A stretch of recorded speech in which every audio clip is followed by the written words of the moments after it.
Did you kill Tanggol? No, sir. You are lying. You can look at me directly. No, sir. I'm just saying the truth. Why are you avoiding eye contact? Are you hiding something? None, sir. I'm just nervous. Are you the only one who killed him?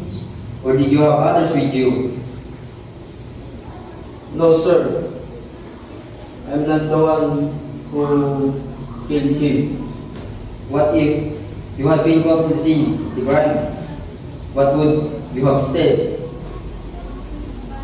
None, sir. I'm innocent. I'm here to help you. Let's work together to figure out what happened. I saw Tanggol that day,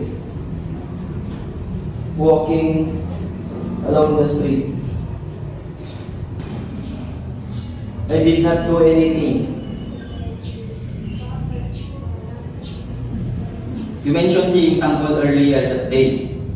Can you describe the encounter in detail? Tanggol was badly looking at me. Stop denying it.